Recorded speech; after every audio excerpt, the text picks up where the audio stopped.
Assalamualaikum warahmatullahi wabarakatuh. Perkenalkan, nama saya Sulfia Safitri dengan NIM A1H1240220. Di sini saya akan menjelaskan terkait materi pengantar pendidikan dari bab 1 sampai dengan bab 9 dengan dosen pengampu Ibu Rahmaniar Abu Bakar, SPD, MPD. Baik, langsung saja ke pembahasan pertama dengan judul sifat hakikat manusia. Sifat hakikat manusia ini adalah ciri-ciri yang membedakan manusia dari hewan. Ini termaksud kemampuan berpikir, berkomunikasi dengan bahasa, dan memiliki kesadaran diri. Manusia bisa merenungkan hidupnya, membuat keputusan moral, dan merencanakan masa depan. Selain itu, manusia juga mampu menciptakan budaya, seni, dan juga teknologi.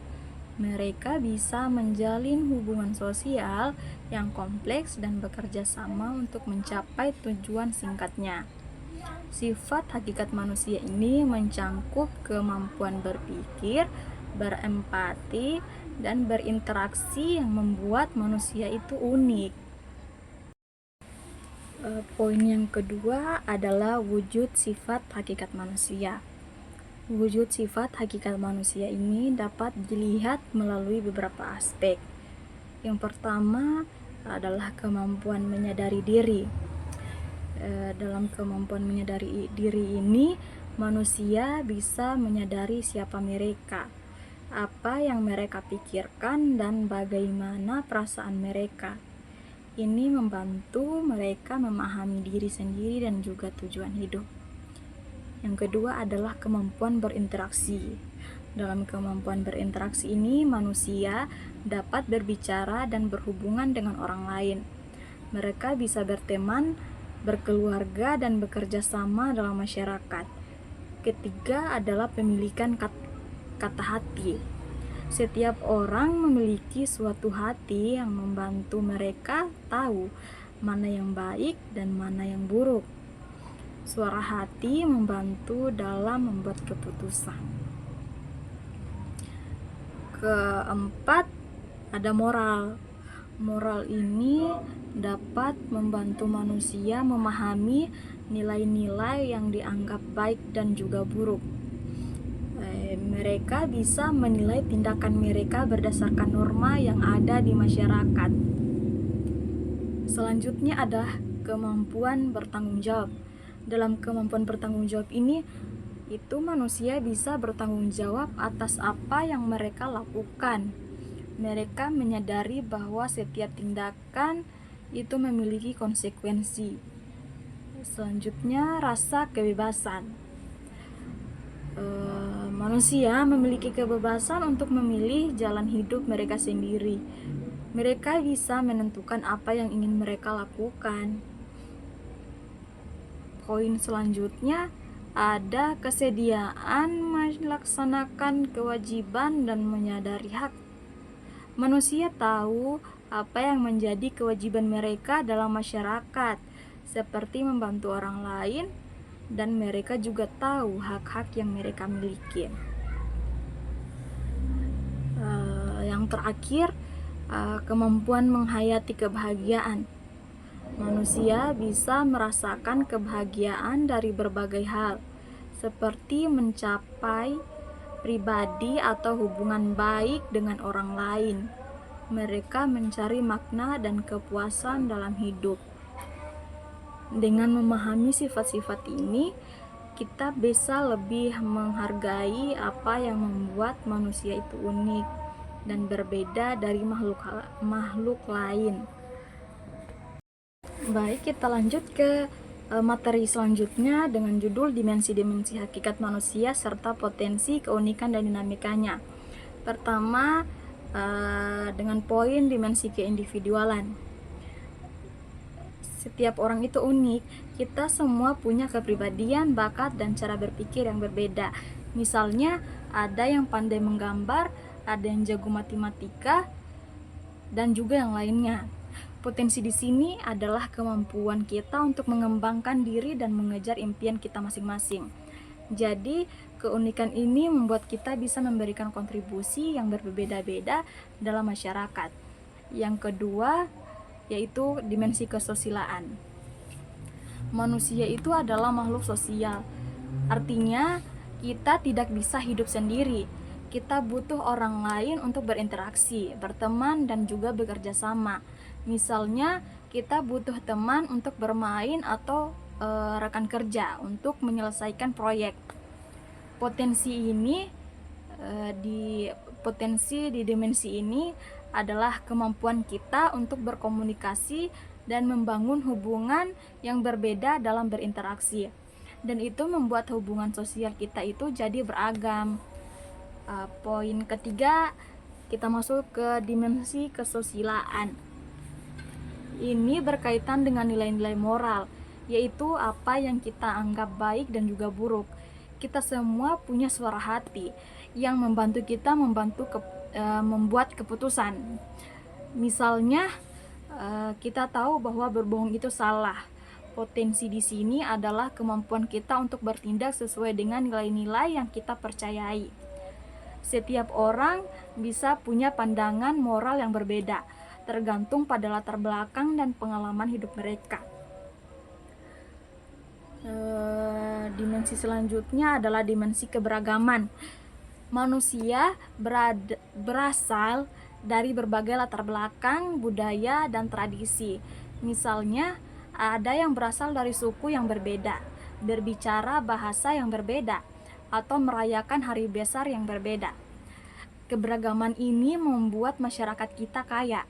Potensi di dimensi ini adalah kemampuan kita untuk saling menghargai dan belajar dari perbedaan. Dengan memahami dan menghargai keberagaman, kita bisa hidup berdampingan dengan lebih harmonis. Jadi, keempat dimensi ini menunjukkan bahwa manusia itu kompleks dan beragam. Setiap dimensi memiliki potensi dan keunikan yang membuat kehidupan kita lebih menarik. Dengan memahami dimensi-dimensi ini, kita bisa lebih menghargai perbedaan dan bekerja sama untuk menciptakan masyarakat yang lebih baik. Baik, kita maju ke judul selanjutnya, itu pengembangan dimensi hakikat manusia. Hakikat manusia ini terbagi juga menjadi dua, yaitu pengembangan yang utuh dan pengembangan yang tidak utuh. Pengembangan yang utuh juga ini terbagi juga menjadi beberapa poin. Poin yang pertama adalah dari wujud dimensinya, dan poin yang kedua adalah dari arah pengembangannya. Kita mulai membahas dari wujud dimensinya terlebih dahulu. Dari wujud dimensinya ini, pengembangan yang utuh itu berarti kita harus memperhatikan semua aspek yang membuat kita manusia. Misalnya, kita tidak hanya fokus pada belajar di sekolah, tetapi juga mengembangkan kepribadian kita melalui keterampilan sosial dan juga nilai-nilai moral. Jadi kita bisa menjadi orang yang seimbang, baik dalam pengetahuan maupun dalam cara berinteraksi dengan orang lain. Yang poin kedua, yaitu dari arah pengembangannya. Pengembangan yang utuh juga berarti kita harus punya tujuan yang jelas. Misalnya, kita bisa menetapkan tujuan untuk menjadi pribadi yang lebih baik, baik dalam hal belajar, bersikap, maupun berhubungan dengan orang lain. Ini bisa dilakukan dengan mengikuti pendidikan, pelatihan, atau pengalaman hidup yang beragam. Dengan tujuan yang jelas, kita bisa lebih fokus dalam mengembangkan diri. Dimensi hakikat manusia selanjutnya adalah pengembangan yang tidak utuh. Pengembangan yang tidak utuh terjadi ketika hanya fokus pada satu hal saja. Misalnya, ada orang yang sangat pintar dalam pelajaran, tetapi kurang dalam bersosialisasi atau memahami nilai-nilai moral. Ini bisa membuat mereka kesulitan berinteraksi dengan orang lain atau menghadapi situasi sosial. Contoh lain adalah ketika seseorang hanya mengasah keterampilan tertentu seperti bermain musik, tetapi tidak memperhatikan kesehatan mental atau hubungan dengan teman-teman. Hal ini bisa membuat hidup mereka terasa tidak seimbang dan kurang memuaskan. Jadi, penting bagi kita untuk mengembangkan semua dimensi dalam diri kita. Dengan cara ini, kita bisa menjadi individu yang lebih baik dan lebih siap menghadapi berbagai tantangan dalam hidup. Sebaliknya, jika kita hanya fokus pada suatu aspek saja, kita mungkin akan mengalami kesulitan dalam menjalani kehidupan sehari-hari. Selanjutnya adalah sosok manusia Indonesia seutuhnya. Poin ini merupakan judul terakhir pada bab 1 ini. Kita lanjut saja penjelasan tentang sosok manusia Indonesia seutuhnya.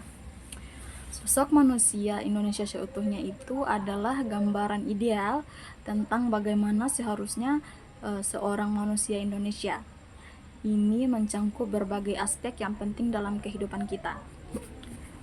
Kita akan bahas lebih spesifiknya. Yang pertama itu ada aspek fisik. Ini berarti kita harus menjaga kesehatan tubuh kita. Seorang manusia Indonesia seutuhnya adalah orang yang aktif, menjaga pola makan yang baik dan berolahraga secara teratur. Dengan tubuh yang sehat, kita bisa melakukan banyak hal dan berkontribusi lebih baik dalam aspek masyarakat. Selanjutnya ada aspek mental. Selain fisik, kesehatan mental juga sangat penting. Ini seperti kita harus bisa mengelola emosi dan pikiran kita dengan baik. Seorang manusia Indonesia yang seutuhnya adalah orang yang mampu berpikir kritis, kreatif, dan memiliki rasa percaya diri. Kita juga perlu belajar untuk menghadapi stres dan tantangan hidup dengan cara yang positif. Selanjutnya ada aspek sosial. Manusia itu adalah makhluk sosial. Jadi kita perlu menjalin hubungan baik dengan orang lain. Sosok manusia Indonesia seutuhnya itu adalah orang yang peduli terhadap sesama, mampu bekerja sama, dan menghargai perbedaan. Kita harus bisa berkontribusi dalam masyarakat, baik melalui kegiatan sosial maupun dengan cara membantu orang lain. Selanjutnya ada aspek spiritual. Aspek ini berkaitan dengan keyakinan dan nilai-nilai yang kita anut. Seorang manusia Indonesia seutuhnya itu adalah orang yang memiliki kedamaian batin dan bisa menjalani hidup sesuai dengan nilai-nilai moral yang baik. Ini bisa berarti menjalankan agama dengan baik, menghormati tradisi, dan memiliki rasa syukur atas apa yang dimiliki kita gitu. Dengan mengembangkan semua aspek ini, kita bisa menjadi sosok manusia Indonesia seutuhnya. Ini bukan hanya tentang menjadi sukses secara materi, tetapi juga tentang menjadi pribadi yang lebih baik, sehat, dan bermanfaat bagi orang lain. Ketika kita bisa menggabungkan semua aspek ini, kita akan lebih siap menghadapi tantangan hidup dan berkontribusi positif bagi bangsa dan juga negara. Baik, selanjutnya kita akan membahas tentang bab 2 dengan judul pengertian dan unsur-unsur pendidikan. Kita langsung saja pada poin yang pertama, yaitu pengertian pendidikan. Pendidikan itu sangat penting dalam hidup kita. Sederhananya, pendidikan itu adalah proses di mana kita belajar dan juga berkembang. Ini bukan hanya tentang belajar di sekolah, tetapi juga tentang bagaimana kita menjadi pribadi yang lebih baik. Mari kita lihat beberapa batasan tentang pendidikan. Yang pertama, batasan yang pertama adalah pendidikan sebagai proses transformasi budaya. Jadi, pendidikan itu juga berfungsi untuk mentransfer budaya kita. Artinya, melalui pendidikan kita belajar tentang nilai-nilai dari tradisi yang sudah ada sejak lama. Misalnya, kita belajar tentang sejarah bangsa kita, seni, dan cara hidup yang diwariskan oleh nenek moyang kita. Dengan memahami budaya kita, kita bisa menghargai siapa kita dan menjaga tradisi yang ada. Batasan selanjutnya adalah pendidikan sebagai proses pembentukan pribadi. Pendidikan bukan hanya soal pelajaran di kelas, tetapi juga tentang membantu karakter kita. Dalam pendidikan, kita diajarkan untuk menjadi orang yang baik, jujur, dan bertanggung jawab. Misalnya, kita belajar bagaimana bersikap sopan kepada orang lain dan menghargai perbedaan. Ini penting agar kita bisa hidup harmonis dalam masyarakat. Batasan berikutnya ada pendidikan sebagai proses persiapan warga negara. Pendidikan juga mempersiapkan kita untuk menjadi warga negara yang baik.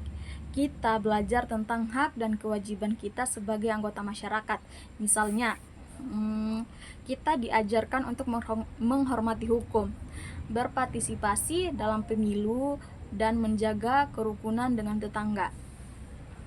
Dengan pendidikan, kita bisa memahami peran kita dalam masyarakat dan berkontribusi untuk kebaikan bersama.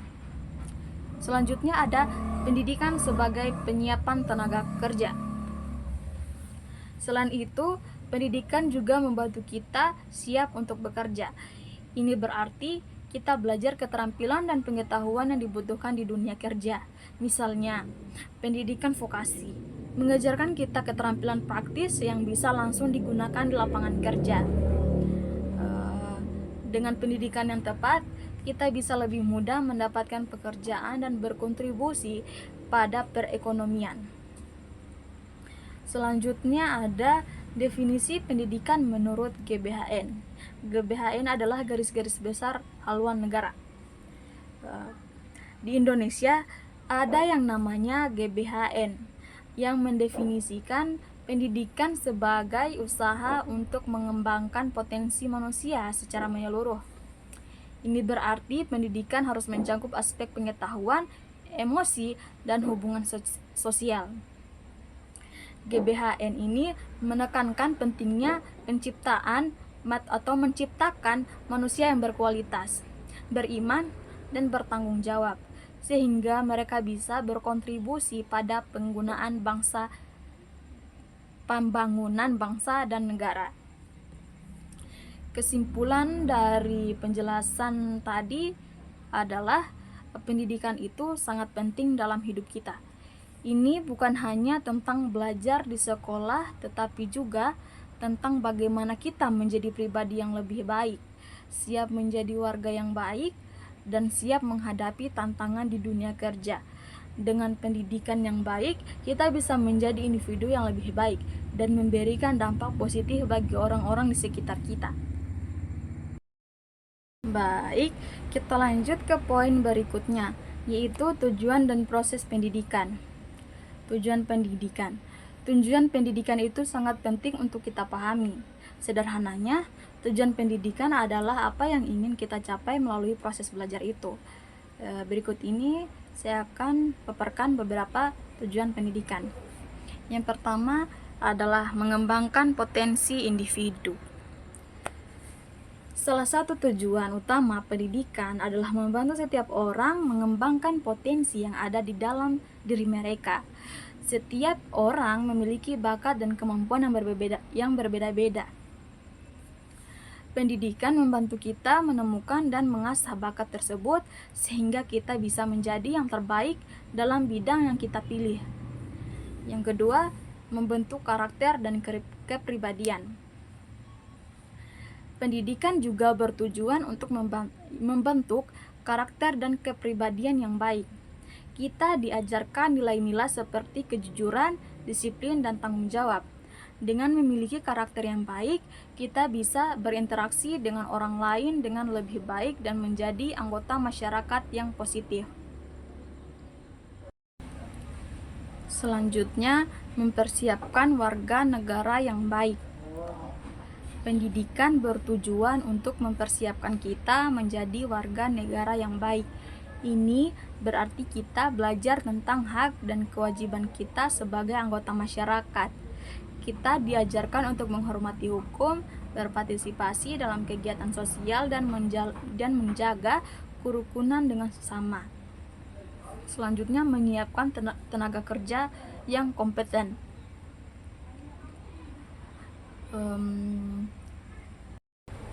Tujuan pendidikan juga mencangkup mempersiapkan kita untuk dunia kerja. Kita belajar keterampilan dan pengetahuan yang dibutuhkan di berbagai bidang pekerjaan.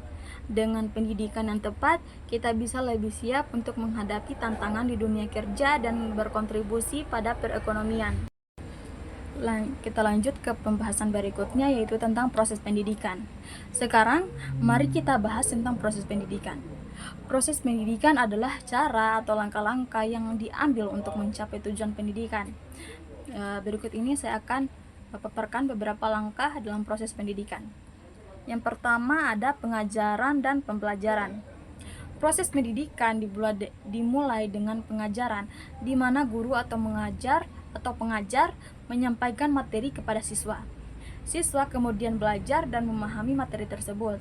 Ini bisa dilakukan di sekolah, di rumah, atau melalui berbagai media pembelajaran. Yang kedua adalah interaksi dan diskusi. Selama proses belajar, interaksi antara guru dan siswa sangat penting. Diskusi dan tanya jawab membantu siswa memahami materi yang lebih baik. Ini juga memberi kesempatan bagi siswa untuk berbagi pendapat dan belajar dari satu sama lainnya. Ketiga ada praktik dan pengalaman. Selain teori, pendidikan juga melibatkan praktik. Misalnya dalam pendidikan vokasi, siswa belajar keterampilan praktis yang bisa langsung diterapkan di dunia kerja. Pengalaman langsung ini sangat penting untuk memperkuat pemahaman dan keterampilan yang telah dipelajari. Selanjutnya ada evaluasi dan umpan balik. Setelah proses belajar, penting untuk melakukan evaluasi. Ini bisa berupa ujian, tugas, atau penilaian lainnya untuk mengetahui sejauh mana siswa memahami materi. Umpan balik dari guru juga membantu siswa untuk mengetahui kekuatan dan kelemahan mereka, sehingga bisa memperbaiki diri. Jadi, tujuan pendidikan adalah untuk mengembangkan potensi individu, membentuk karakter, mempersiapkan warga negara yang baik, dan menyiapkan tenaga kerja yang kompeten. Proses pendidikan melibatkan pengajaran, interaksi, praktik, dan evaluasi.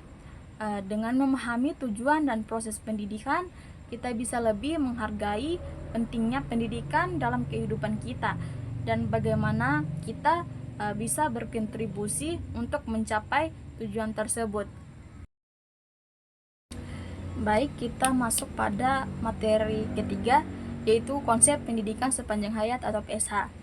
Pendidikan sepanjang hayat atau yang sering disingkat dengan PSH ini adalah sebuah konsep yang sangat penting dalam dunia pendidikan.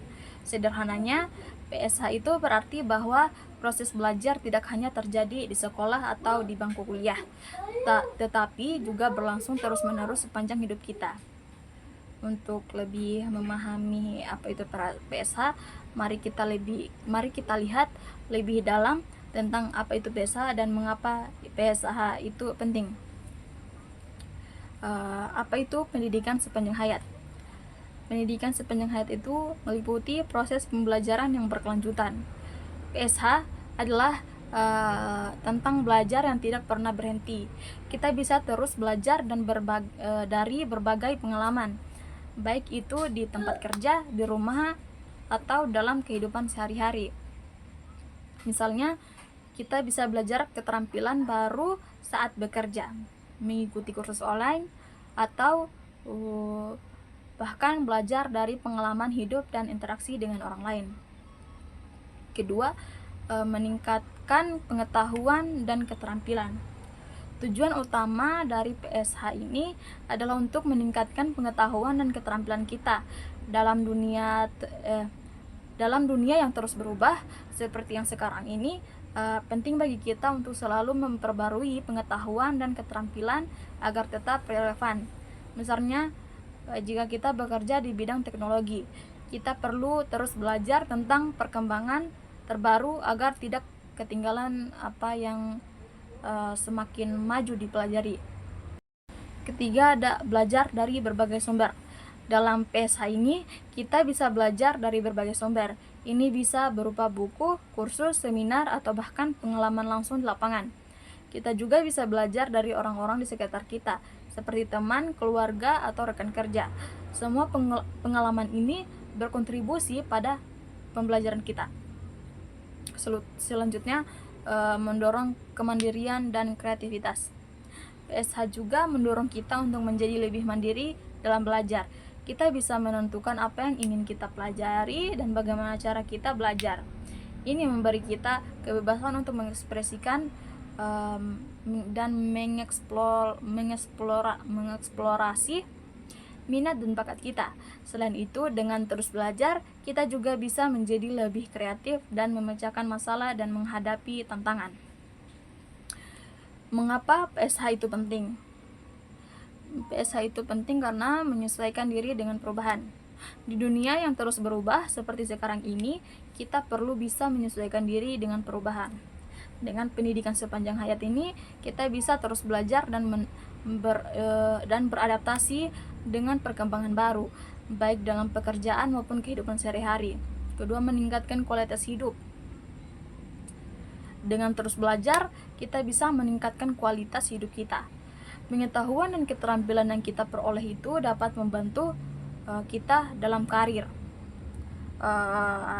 hubungan sosial, dan bahkan kesehatan mental.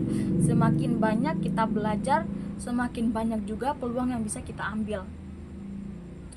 Selanjutnya itu untuk membangun masyarakat yang lebih baik. Ketika individu terus belajar dan berkembang, masyarakat secara keseluruhan juga akan menjadi lebih baik. Pendidikan sepanjang hayat ini membantu menciptakan masyarakat yang lebih terdidik, inovatif, dan mampu menghadapi tantangan bersama. Jadi, dari seluruh pembahasan tadi dapat disimpulkan bahwa pendidikan sepanjang hayat itu adalah tentang proses belajar yang berlangsung terus-menerus sepanjang hidup kita. Ini bertujuan untuk meningkatkan pengetahuan dan keterampilan kita agar bisa beradaptasi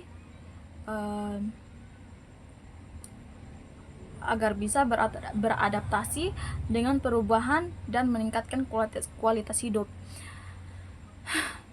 Dengan PSH kita bisa terus belajar dan dari berbagai sumber dan pengalaman, sehingga kita bisa menjadi individu yang lebih baik dan berkontribusi positif bagi masyarakat. Baik, kita masuk pada pembahasan selanjutnya tentang kemandirian dalam belajar. Kemandirian dalam belajar berarti bahwa seseorang mampu belajar secara mandiri tanpa terlalu bergantung pada orang lain. Hal ini penting karena dengan kemandirian kita bisa mengembangkan kemampuan kita untuk mencari informasi, memecahkan masalah, dan mengambil keputusan sendiri. Kemandirian dalam belajar didasarkan pada beberapa prinsip seperti motivasi diri. Seseorang harus memiliki keinginan untuk belajar dan berkembang. Kedua, yaitu tanggung jawab.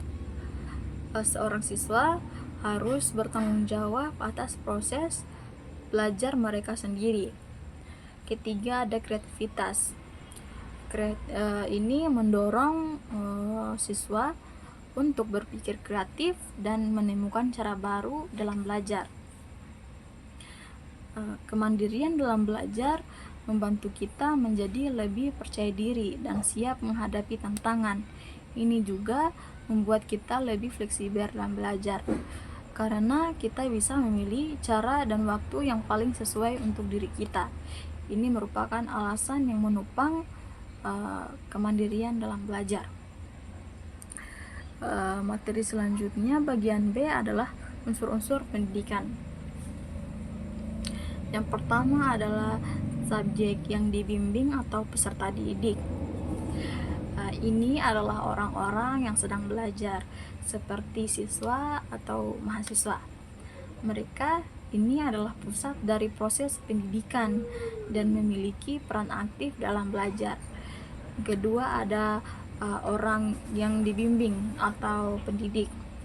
Pendidik ini adalah orang yang mengajar dan membimbing peserta didik. Mereka berperan penting dalam memberikan pengetahuan, keterampilan, dan juga nilai-nilai kepada siswa. Selanjutnya ada interaksi edukatif. Ini adalah hubungan antara pendidik dan juga peserta didik. Interaksi ini sangat penting karena melalui komunikasi dan juga diskusi, proses belajar itu menjadi lebih efektif. Pendidik dan peserta didik itu saling belajar satu sama lain. Kita lanjut ke poin C, yaitu pendidikan sebagai sistem, di mana pengertian sistem itu adalah pendidikan dapat dipahami sebagai sebuah sistem. Ini berarti pendidikan adalah kesatuan yang terukur, terdiri dari berbagai komponen yang saling berpengaruh. Setiap komponen memiliki fungsi tertentu. Misalnya ada kurikulum, pendidik, peserta didik, dan fasilitas pendidikan. Begitu. Selanjutnya komponen yang saling berhubungan. Dalam sistem pendidikan, semua komponen saling berhubungan. Misalnya, kurikulum yang baik akan mempengaruhi cara pendidik mengajar, dan cara pendidik mengajar dan mempengaruhi hasil belajar peserta didik. Semua komponen ini bekerja sama untuk mencapai tujuan pendidikan. Selanjutnya, hubungan sistem pendidikan dengan sistem lain. Sistem pendidikan tidak berdiri sendiri. Ia berhubungan dengan sistem lain, seperti sistem sosial, ekonomi, dan juga budaya. Perubahan dalam satu sistem bisa mempengaruhi sistem pendidikan. Misalnya, perubahan teknologi dapat mempengaruhi cara kita belajar dan mengajar. Selanjutnya ada pemecahan masalah pendidikan secara sistematik. Kita bisa menghadapi masalah dalam pendidikan, kita perlu memecahkan secara sistematik. Ini berarti kita harus menganalisis masalah dan mencari penyebabnya serta merancang solusi yang tepat. Dengan pendekatan sistematik ini, kita bisa menemukan cara yang lebih efektif untuk meningkatkan pendidikan. Selanjutnya ada keterkaitan antara pengajaran dan pendidikan.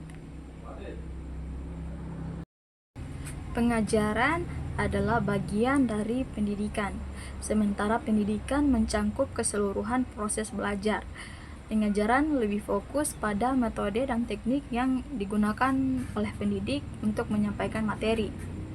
Keduanya saling terkait dan penting untuk mencapai tujuan pendidikan. Poin selanjutnya adalah pendidikan prajabatan dan pendidikan dalam jabatan sebagai sebuah sistem.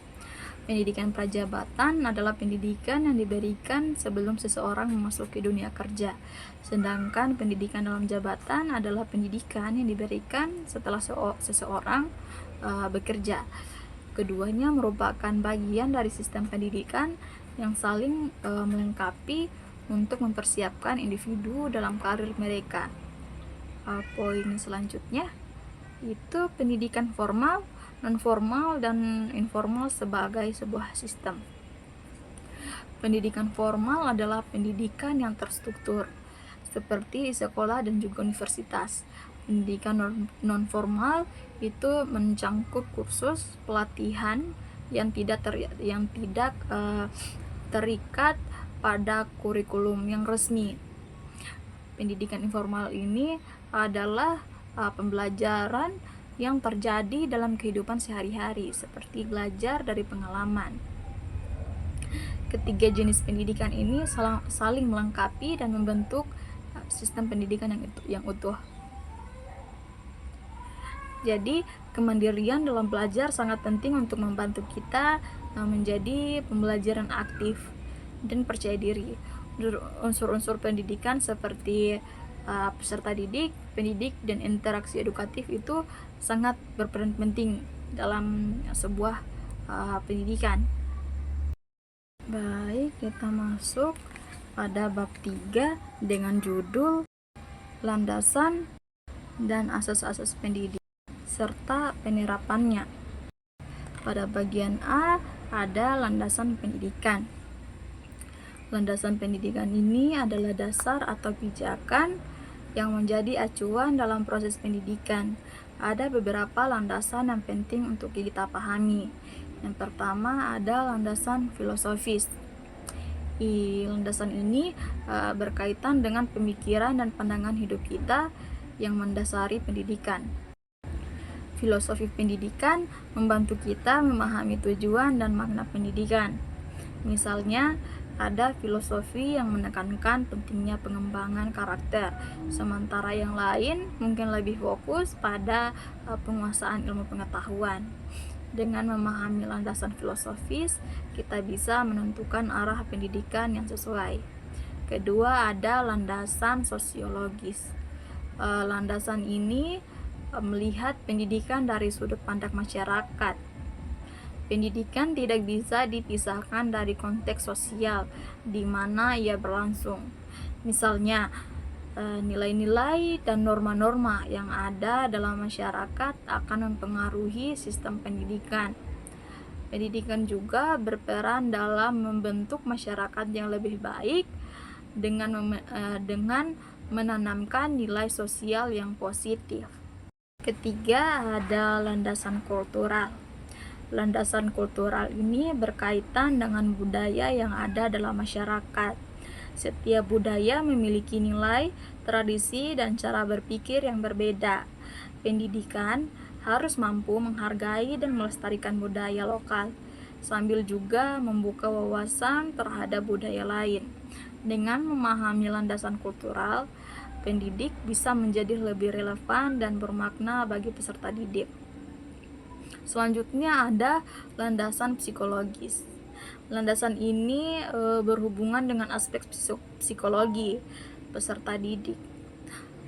Setiap individu memiliki cara belajar yang berbeda, dan pendidikan harus memperhatikan hal ini.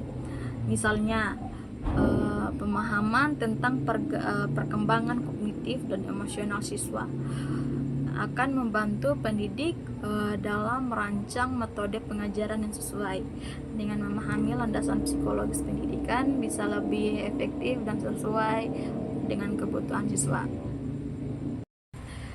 Poin selanjutnya itu poin kelima, landasan ilmiah dan teknologi. Landasan ini mencangkup penggunaan ilmu pengetahuan dan teknologi dalam pendidikan. Dengan kemajuan teknologi, cara kita belajar dan mengajar juga berubah. Misalnya, penggunaan media digital dan internet dalam pembelajaran. Pendidikan yang berbasis ilmiah dan teknologi akan lebih relevan dengan perkembangan zaman dan mempersiapkan siswa untuk menghadapi tantangan di masa depan. Kita masuk pada materi selanjutnya, itu B, asas-asas pokok pendidikan. Asas-asas pokok pendidikan adalah prinsip-prinsip dasar yang menjadi pedoman dalam proses pendidikan. Berikut adalah beberapa asas yang penting. Yang pertama, asas Tutwuri Handayani. Asas ini berasal dari bahasa Jawa yang berarti dari belakang memberi dorongan. Ini menunjukkan bahwa pendidik harus memberikan dukungan dan motivasi kepada siswa untuk belajar. Pendidik tidak hanya mengajar tetapi juga mendorong siswa untuk mandiri dan efektif, aktif dan juga dalam proses belajar. Dengan asas ini, siswa diharapkan bisa mengembangkan potensi mereka secara maksimal. Kedua, ada asas belajar sepanjang hayat. Asas ini menekankan bahwa belajar tidak hanya terjadi di sekolah, tetapi berlangsung sepanjang hidup. Kita harus tetap belajar dari berbagai pengalaman, baik di tempat kerja, di rumah, maupun dalam kehidupan sehari-hari kita. Dengan asas ini, kita diharapkan untuk selalu terbuka terhadap pengetahuan baru dan terus mengembangkan diri. Asas ketiga, ada asas kemandirian dalam belajar. Asas ini menekankan pentingnya kemandirian dalam proses belajar. Siswa harus mampu belajar secara mandiri, mencari informasi, dan memecahkan masalah tanpa terlalu bergantung pada orang lain. Dengan asas ini, siswa diharapkan bisa menjadi pembelajar yang aktif dan percaya diri, serta mampu mengambil tanggung jawab atau proses belajar mereka sendiri. Jadi, landasan pendidikan mencangkup berbagai aspek seperti filosofi, sosiologi, budaya, psikologi, dan ilmu pengetahuan. Sementara itu, asas-asas pokok pendidikan memberikan pedoman dalam proses belajar mengajar. Dengan memahami landasan dan asas-asas ini, kita bisa menciptakan pendidikan lebih baik dan relevan bagi peserta didik. Baik, kita masuk pada bab 4, yaitu perkiraan dan antisipasi terhadap masyarakat masa depan. Pada poin A, yaitu perkiraan masyarakat masa depan. Masyarakat masa depan akan sangat dipengaruhi oleh berbagai faktor, termasuk globalisasi, perkembangan ilmu, pengetahuan, dan teknologi, serta arus komunikasi yang semakin padat dan cepat. Mari kita bahas lebih dekat ketiga faktor ini. Kecenderungan globalisasi. Globalisasi adalah proses di mana dunia menjadi semakin terhubung satu sama lain. Ini ditandai dengan peningkatan interkoneksi melalui teknologi seperti internet dan media sosial. Kita bisa berkomunikasi dengan orang dari belahan dunia lain dalam hitungan detik. Selain itu, pengaruh budaya global menjadi semakin kuat. Misalnya, film, musik, dan makanan dari berbagai negara bisa dengan mudah diakses dan dinikmati di mana saja. Namun, ini juga membawa tantangan, yaitu bagaimana kita bisa mempertahankan identitas budaya lokal kita di tengah arus budaya global yang begitu kuat. Dalam bidang ekonomi, globalisasi mendorong pertumbuhan perdagangan internasional negara-negara. Dalam bidang ekonomi, globalisasi mendorong pertumbuhan perdagangan internasional. Negara-negara saling bergantung satu sama lain untuk barang dan jasa. Ini bisa membuka peluang baru, tetapi juga bisa menimbulkan persaingan yang ketat. Di bidang pendidikan, kita akan melihat perubahan dalam cara belajar. Pendidikan akan semakin terhubung secara global dengan akses ke sumber daya dan pengetahuan dari seluruh dunia. Namun, kita juga harus berhati-hati agar tidak kehilangan nilai-nilai lokal. Selanjutnya, perkembangan ilmu pengetahuan dan teknologi. Ilmu pengetahuan dan teknologi akan terus berkembang dengan sangat cepat. Kita akan melihat inovasi baru yang berubah secara kita hidup, bekerja, dan berinteraksi. Misalnya teknologi seperti kecerdasan buatan AI, robotika, dan bioteknologi akan semakin umum. Digitalisasi akan menjadi bagian penting dari kehidupan sehari-hari. Banyak aspek kehidupan seperti belanja, pendidikan, dan pekerjaan akan semakin bergantung pada teknologi digital. Ini akan memudahkan akses informasi dan layanan, tetapi juga memerlukan keterampilan baru untuk menggunakannya. Fokus pada keberlanjutan juga akan semakin meningkat. Masyarakat akan lebih peduli terhadap isu-isu lingkungan dan mencari solusi yang ramah lingkungan. Ini bisa mencangkup penggunaan energi terbarukan, pengurangan limbah, dan perlindungan terhadap keanekaragaman hayati. Keterhubungan global dalam penelitian akan memungkinkan kolaborasi internasional yang lebih baik. Peneliti dari berbagai negara bisa bekerja sama untuk memecahkan masalah global seperti perubahan iklim dan kesehatan masyarakat. Selanjutnya ada perkembangan arus komunikasi yang semakin padat dan cepat. Dengan kemajuan teknologi digital dan media sosial, arus informasi akan semakin cepat dan padat. Kita akan menerima berita dan informasi dalam waktu nyata, akan memungkinkan kita untuk tetap terhubung dengan peristiwa di seluruh dunia.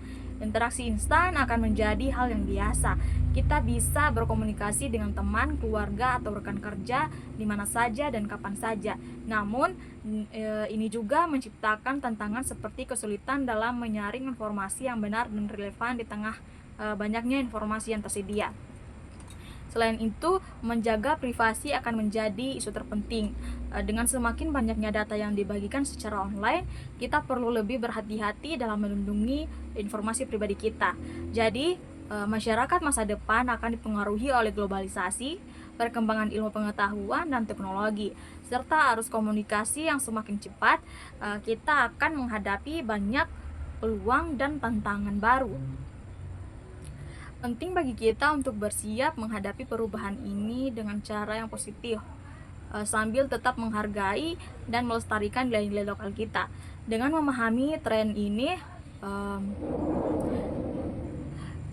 kita bisa lebih siap untuk beradaptasi dan berkontribusi dalam masyarakat yang terus berkembang. Kita lanjut pada poin keempat, yaitu peningkatan layanan profesional. Peningkatan layanan profesional saat ini ditandai dengan penggunaan teknologi canggih seperti kecerdasan buatan atau AI. Teknologi ini membantu meningkatkan efisiensi dan kualitas layanan yang diberikan. Selain itu, fokus pada pengalaman pelanggan dan personalisasi layanan menjadi semakin penting. Hal ini mendorong pada profesional untuk terus mengembangkan keterampilan mereka agar bisa memenuhi harapan pelanggan yang terus berubah. Poin B yaitu upaya pendidikan dalam mengantisipasi masa depan. 1. Tuntutan bagi manusia masa depan atau manusia modern.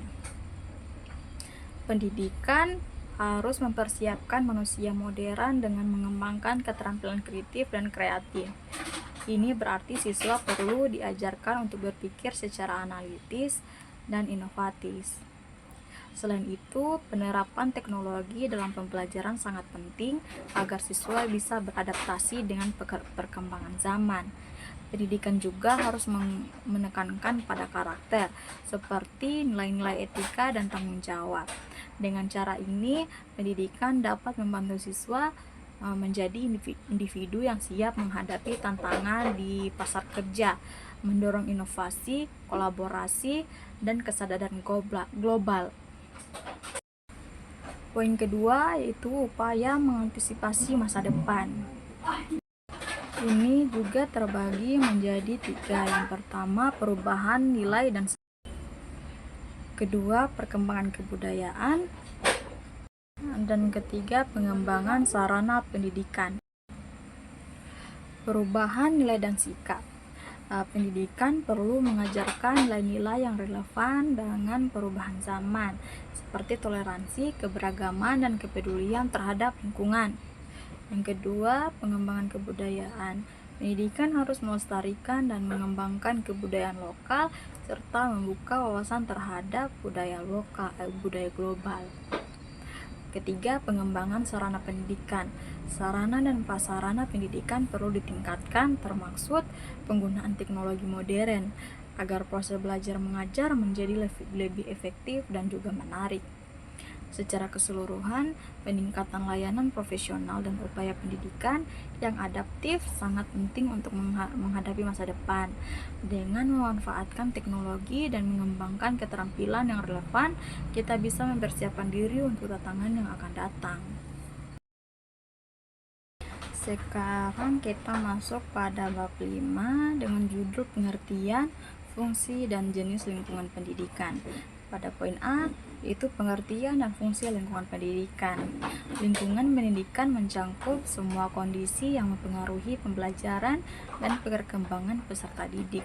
Fungsinya meliputi mendukung pembelajaran dengan sumber daya, membangun karakter, mendorong interaksi sosial, menyesuaikan dengan kebutuhan individu, dan mempromosikan kesehatan dengan menciptakan lingkungan yang aman dan sehat. B, yaitu tripusat pendidikan. Yang pertama ada keluarga. Keluarga adalah unit sosial pertama yang berperan penting dalam pendidikan anak, memberikan nilai-nilai dasar, norma, dan dukungan emosional yang membentuk karakter dan kepribadian anak. Kedua adalah sekolah. Sekolah adalah institusi formal yang bertanggung jawab untuk memberikan pendidikan akademis dan keterampilan, serta mengembangkan potensi siswa melalui kurikulum yang terstruktur dan interaksi sosial dengan teman sebaya. Ketiga, ada masyarakat. Masyarakat mencakup lingkungan sosial yang lebih luas di mana anak tumbuh dan berkembang, berperan dan memberikan pengalaman, budaya, dan norma yang mempengaruhi pendidikan perkembangan sosial anak. Poin C, pengaruh timbal balik antara tripusat pendidikan terhadap perkembangan peserta didik. Timbal balik antara tripusat pendidikan yaitu keluarga, sekolah, dan masyarakat penting untuk perkembangan peserta didik. Keluarga yang mendukung peningkatan motivasi, sekolah yang melibatkan orang tua memperkuat peran keluarga, dan masyarakat yang positif memperkaya pengalaman belajar. Interaksi ini menciptakan lingkungan yang mendukung perkembangan holistik anak. Kita sekarang masuk pada bab 6, yaitu aliran-aliran pendidikan. A, yaitu aliran klasik dan gerakan baru dalam pendidikan. Poin pertama yaitu aliran-aliran dalam pendidikan. Aliran-aliran pendidikan ini terbagi juga menjadi beberapa bagian. Yang pertama, aliran empirisme. Aliran ini berpendapat bahwa pengetahuan diperoleh melalui pengalaman dan pengamatan. Menurut empirisme, semua ide dan konsep berasal dari pengalaman indrawai, dan pembelajaran terjadi melalui interaksi dengan lingkungan. Kedua, aliran nativisme. Nativisme menekankan bahwa pengetahuan dan kemampuan tertentu sudah ada dalam diri individu sejak lahir. Aliran ini berargumen bahwa faktor genetik dan bawaan memainkan peran penting dalam perkembangan kognitif dan perilaku, sehingga beberapa aspek pengetahuan tidak sepenuhnya bergantung pada pengalaman. Selanjutnya yaitu aliran naturalisme. Aliran ini berfokus pada pentingnya alam dan lingkungan dalam proses pendidikan. Naturalisme menekankan bahwa pendidikan harus selaras dengan hukum-hukum alam dan perkembangan alami anak, serta mendorong eksplorasi dan pengalaman langsung di lingkungan sekitar. Selanjutnya ada aliran konvergensi. Aliran ini menggabungkan elemen dari berbagai pendekatan, termasuk empirisme dan nativisme.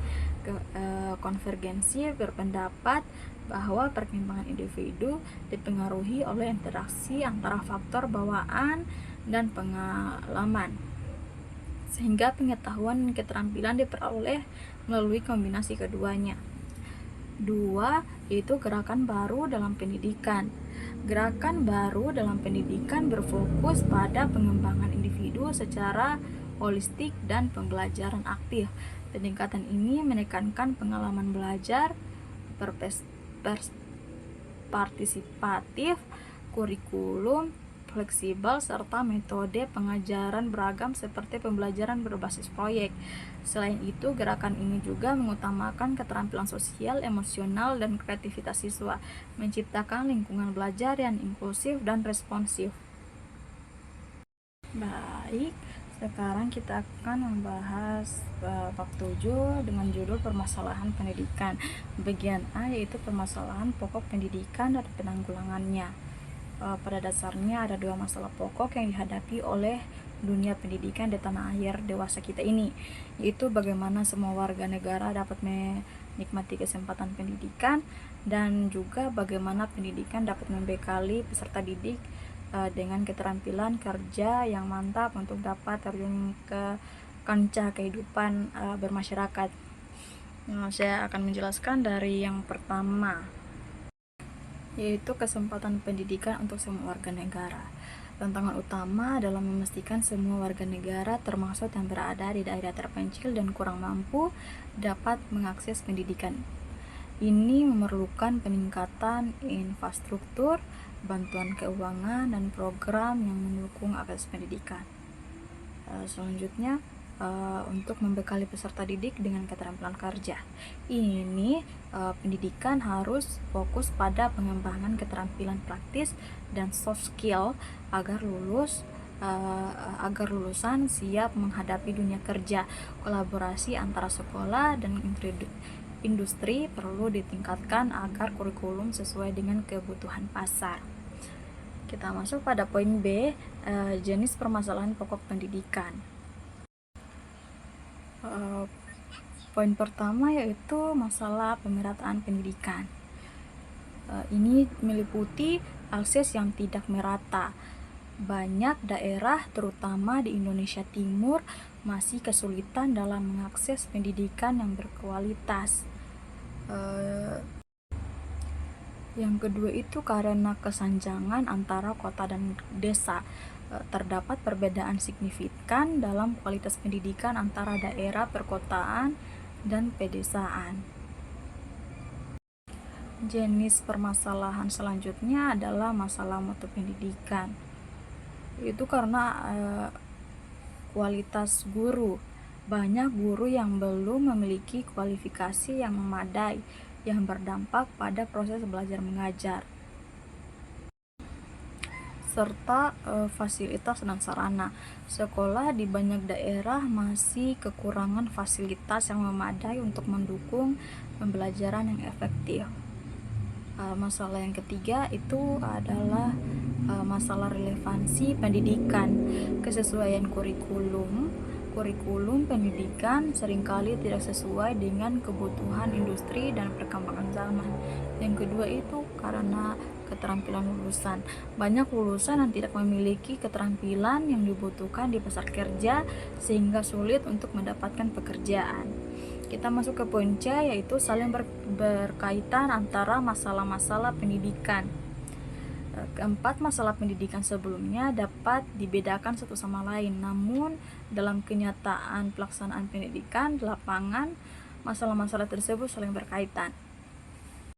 Lanjut ke poin D, faktor-faktor yang mempengaruhi berkembangnya masalah pendidikan. Yang pertama, perkembangan ilmu pengetahuan dan teknologi atau iptek dan seni. Inovasi dan kreativitas. Perkembangan iptek dan seni mendorong inovasi dalam berbagai bidang, termasuk pendidikan, yang memerlukan penyesuaian kurikulum dan metode pengajaran untuk memanfaatkan teknologi terbaru. Kedua, yaitu laju pertumbuhan penduduk. Ini meliputi tantangan sumber daya. Pertumbuhan penduduk yang cepat dapat membebani sistem pendidikan dan layanan publik, mengakibatkan kesulitan dalam menyediakan akses pendidikan yang berkualitas bagi semua. Ketiga, aspirasi masyarakat. Ini meliputi harapan yang tinggi. Masyarakat semakin menginginkan pendidikan yang berkualitas dan relevan, mendorong perubahan dalam sistem pendidikan untuk memenuhi kebutuhan dan harapan mereka. Keempat, keterbelakangan budaya dan sarana kehidupan. Ini meliputi pengaruh negatif seperti keterbelakangan budaya dan kurangnya sarana kehidupan yang memadai, dapat menghambat akses dan kualitas pendidikan serta mengurangi motivasi masyarakat untuk belajar. Kita masuk pada poin E, yaitu permasalahan akrual pendidikan dan penanggulangannya. Poin pertama, masalah keutuhan pencapaian sasaran, yaitu terdapat kesenjangan antara tujuan pendidikan dan pencapaian yang sebenarnya yang mengakibatkan hasil pendidikan yang tidak optimal. Kedua, yaitu masalah kurikulum. Kurikulum seringkali tidak relevan dengan kebutuhan masyarakat dan perkembangan zaman, sehingga tidak mempersiapkan siswa dengan baik untuk dunia kerja. Ketiga adalah masalah peranan guru. Kualitas dan peran guru dalam proses pembelajaran masih perlu ditingkatkan, termasuk dalam hal penguasaan materi dan metode pengajaran. Selanjutnya, masalah dasar 9 tahun. Implementasi pendidikan dasar 9 tahun belum sepenuhnya berhasil, dengan banyak siswa yang masih putus sekolah atau tidak mendapatkan pendidikan yang memadai. Upaya penanggulangannya, yang pertama, pendidikan efektif, yaitu meningkatkan pendidikan secara terprogram, bukan hanya insidental, untuk mencapai hasil yang lebih baik. Pelaksanaan kegiatan KO dan ekstrakurikuler. Kegiatan KO kurikuler dan ekstrakurikuler harus dilaksanakan dengan serius dan hasilnya diperhitungkan dalam penilaian akhir atau kelulusan siswa. Kita masuk pada bab 8 dengan judul Sistem Pendidikan Nasional. A. Kelembagaan, program, dan pengelolaan pendidikan. 1. Kelembagaan pendidikan. Kelembagaan pendidikan terbagi menjadi dua poin. Yang pertama, jalur pendidikan, dan kedua, jenjang pendidikan. Jalur pendidikan juga terbagi menjadi beberapa aspek. Yang pertama, jalur pendidikan sekolah dan jalur pendidikan luar sekolah. Jenjang pendidikan terbagi menjadi 3 aspek. Yang pertama, jenjang pendidikan dasar, jenjang pendidikan menengah, jenjang pendidikan tinggi. Poin kedua, program dan pengelolaan pendidikan. A. Jenis program pendidikan meliputi pendidikan umum, pendidikan kejuruan, pendidikan luar biasa, pendidikan kedinasan, dan pendidikan keagamaan. B. Kurikulum program pendidikan. Ini meliputi kurikulum sosial, kurikulum muatan lokal. B. Upaya pembangunan pendidikan nasional. 1. Jenis upaya pembaruan pendidikan meliputi pembaruan landasan yuridis, kedua, pembaruan kurikulum, ketiga, pembaruan pola masa studi. 2. Dasar dan aspek legal pembangunan pendidikan nasional. Dasar dan aspek legal pembangunan pendidikan berupa ketentuan-ketentuan yuridis yang menjadi dasar acuan serta mengatur penyelenggaraan sistem pendidikan nasional seperti Pancasila, Undang-Undang Dasar 1945, GBHN, Undang-Undang Organik Pendidikan, Peraturan Pemerintah, dan lain-lain. Bab 9. Pendidikan dan pembangunan. A. Esensi pendidikan dan pembangunan serta titik temunya. Jika pendidikan dan pembangunan dilihat sebagai suatu garis proses, maka keduanya merupakan suatu garis yang terletak kontinu yang saling mengisi. Proses pendidikan pada satu garis menempatkan manusia sebagai titik awal, karena pendidikan mempunyai tugas untuk menghasilkan sumber daya manusia yang berkualitas untuk pembangunan, yaitu pembangunan yang dapat memenuhi hajat hidup masyarakat luas serta mengangkat martabat manusia sebagai makhluk. Bahwa hasil pendidikan itu menunjang pembangunan juga dapat dilihat korelasinya dengan peningkatan kondisi sosial ekonomi peserta didik yang mengalami pendidikan. Uraian tersebut menunjukkan status pendidikan dan penggunaan masing-masing dalam esensi pembangunan serta antara keduanya. Pendidikan merupakan usaha ke dalam diri manusia, sedangkan pembangunan merupakan usaha keluar dari diri manusia. Pendidikan menghasilkan sumber daya tenaga yang menjunjung pembangunan, dan hasil pembangunan dapat menunjang pendidikan atau pembinaan, penyediaan sarana, dan seterusnya. Poin B yaitu sumbangan pendidikan pada pembangunan. Ini meliputi segi sasaran, segi lingkungan, segi jenjang pendidikan, dan segi pembidangan kerja atau sektor kehidupan. C. Pembangunan sistem pendidikan nasional. 1. Mengapa sistem pendidikan harus dibangun? Bisa dikatakan manusia hanya mengejar kesempurnaan agar dekat dengan kesempurnaan, tetapi tidak pernah akan menyatu dengan kesempurnaan itu sendiri. Adalah logis jika sistem pendidikan yang merupakan sarana bagi manusia untuk mengantarkan dirinya menuju kepada kesempurnaan itu juga perlu disempurnakan. 2. Wujud pembangunan sistem pendidikan. Ini meliputi aspek filosofis dan keilmuan, aspek yuridik dan perundang-undangan, aspek struktur kurikulum yang meliputi materi, metodologi, pendekatan, dan orientasi. Baik, itu saja materi yang bisa saya paparkan dari pengantar pendidikan dari bab 1 sampai dengan bab 9. Jika ada kesalahan kata maupun bahasa, saya mohon maaf. Terima kasih.